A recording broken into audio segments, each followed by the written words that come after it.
श्री राम कहते हैं कि रिश्तों को कामयाब बनाए रखने के लिए प्यार, एक दूसरे की कद्र, रिस्पेक्ट और ट्रस्ट बहुत जरूरी है।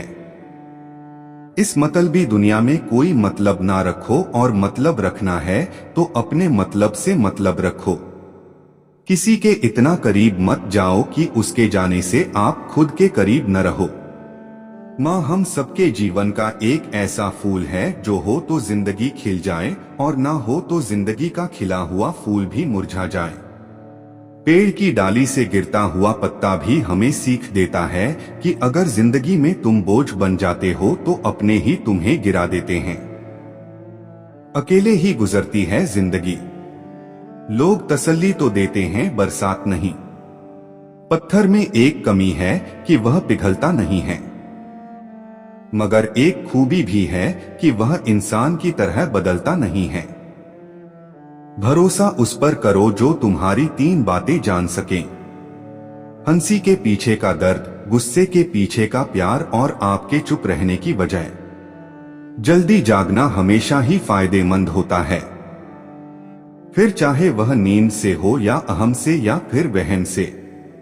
प्रशंसा चाहे कितनी कर लें, अपमान सोच समझकर ही करना, क्योंकि अपमान वह उधार है जो अक्सर मिलने पर ब्याज सहित लौटता है।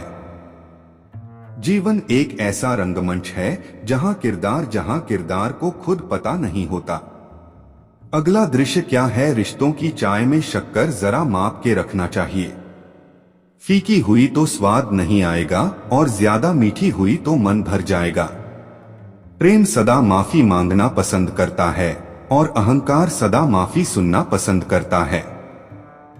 इज्जत किसी इंसान की नहीं होती, जरूरत की होती है। जरूरत खत्म तो इज्जत का था, यही दुनिया का सच है।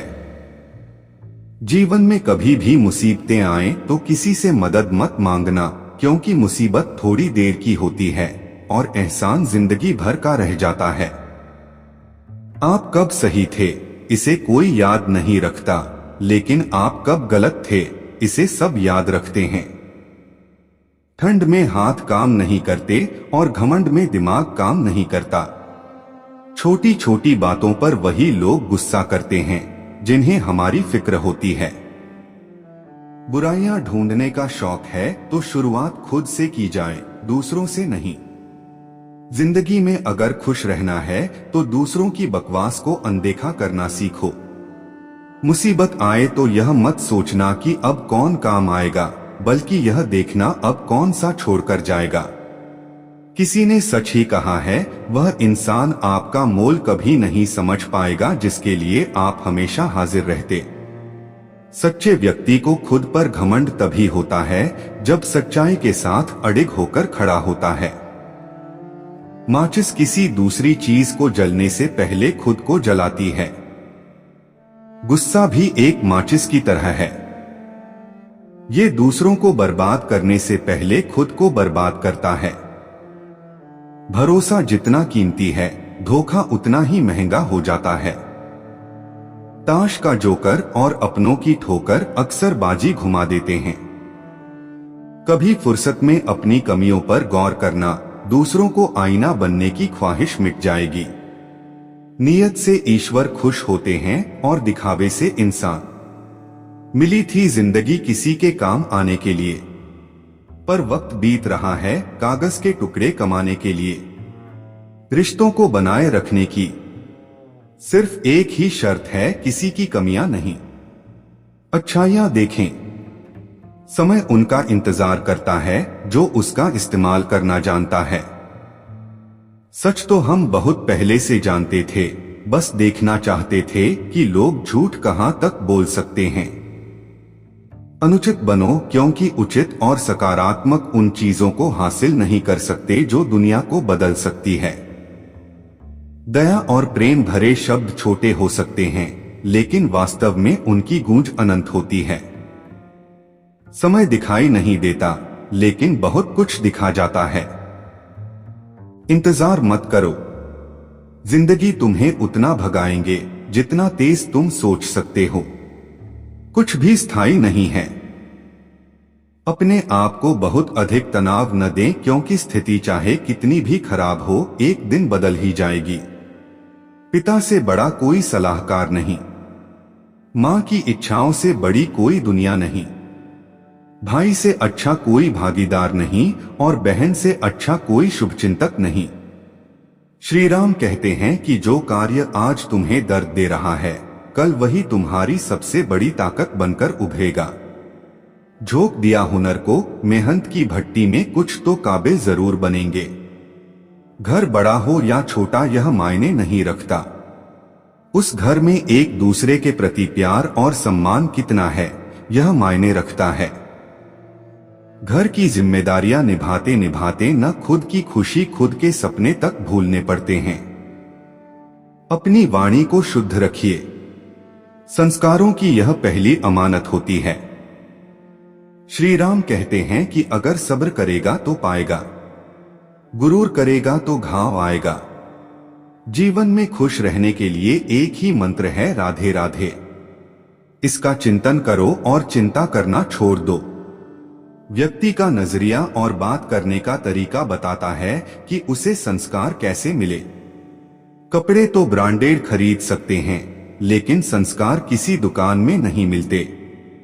भरोसा स्टिकर जैसा होता है, दोबारा पहले जैसे नहीं लगता। जीवन को समझने के लिए पीछे मुड़कर देखें और जिंदगी जीने के लिए हमेशा आगे देखें। सफलता की फसल काटने के लिए मेहनत के पसीने से प्रयासों के बीजों को सींचना पड़ता है। वक्त और प्यार दोनों जिंदगी में खास होते हैं। वक्त किसी का नहीं होता और प्यार हर किसी से नहीं होता। कहने को बहुत सी बातें होती हैं, पर असली सुकून चुप रहने से ही मिलता है। आज के समय की यही सच्चाई है। जरूरत तय करती है कि बोलने का ढंग कितनी देर तक मीठा रखना है। जब पीड़ा और कष्टकारी बोली दोनों सहन होने लगे तो समझ लेना इंसान समझदार हो गया है। माँ बाप की बातें और किताबें कभी धोखा नहीं देती। जिंदगी में अहमियत उसे ही दो जिसमें अहम न हो। दिल साफ रखो और सबको माफ करो, जिंदगी हसीन हो जाएगी। हर इंसान के साथ इतनी खूबसूरती से रिश्ता निभाओ कि लोग आपको खोने से डरें, आप लोगों को खोने से नहीं। कुछ कर्म ऐसे होते हैं जिनका प्रायश्चित नहीं होता, उसे कुदरत के नियम अनुसार भुगतना पड़ता है। 4 दिन के प्यार के लिए 40 साल के माँ बाप को छोड़ देना बिल्कुल ही अनुचित है। अगर रास्ता खूबसूरत हो तो पता करें किस मंजिल को जाता है, लेकिन अगर मंजिल खूबसूरत हो तो रास्ते की परवाह ही मत करें। आपका स्वाभिमान अगर किसी को अभिमान लग रहा है तो उसे बिल्कुल लगने दीजिए। जो 2 पल में बदल जाते हैं वे विचार नहीं वहन कहलाते हैं। जिस प्रकार पेट्रोल के बिना गाड़ी अधूरी है, उसी प्रकार संस्कार के बिना जिंदगी कहाँ पूरी है। जिंदगी में कभी किसी के लिए बदलना मत, वरना उनके न रहने पर तुम्हें जीवन में बहुत तकलीफ होगी। 2 भाई होते हैं, उसमें से एक नशीली दवाओं का आदी था और अपने परिवार के लोगों को अक्सर पीटा करता था, जबकि दूसरा काफी सफल व्यापारी था। मैं समाज में सम्मानित था और उसका एक अच्छा परिवार था। एक ही माँ बाप द्वारा पाले गए एक ही माहौल में पले 2 भाई एक दूसरे से इतने अलग कैसे हो गए। पहले भाई से पूछा गया कि आप ये सब क्यों करते हैं, आप नशीली दवाओं के आदी शराबी हैं, अपने परिवार के लोगों को पीटते हैं, आपको यह सब करने की प्रेरणा कहां से मिलती। उसने जवाब दिया, मेरे पिता से। वह नशीली दवाओं के आदी थे, शराबी थे और अपने परिवार के लोगों को हर दिन पीटा करते थे। तो फिर आप मुझसे क्या बनने की उम्मीद करते हैं। उन्हें वजह से मैं ऐसा इंसान बन गया हूं। जब दूसरे भाई से पूछा गया, आप सारे सही काम क्यों करते हैं, तो आपकी प्रेरणा का स्रोत क्या है। और जरा सोचिए उसने क्या कहा, मैं जब छोटा था तो अपने पिताजी को शराब के नशे में धुत और सारे गलत काम करते हुए देखा करता था। मैंने उसी समय सोच लिया था कि मुझे उनके जैसा बिल्कुल भी नहीं बनना है। दोनों भाई एक ही स्रोत से प्रेरणा हासिल कर रहे थे, लेकिन एक ने इसका इस्तेमाल सही ढंग से किया और दूसरा गलत ढंग से कर रहा था। गलत ढंग की प्रेरणा इंसान को आसान रास्ता अपनाने की इच्छा पैदा करती है, लेकिन अंत में वह रास्ता ज्यादा मुश्किल साबित होता है। तो मिलते एक नए वीडियो के माध्यम से। तब तक के लिए बहुत बहुत धन्यवाद।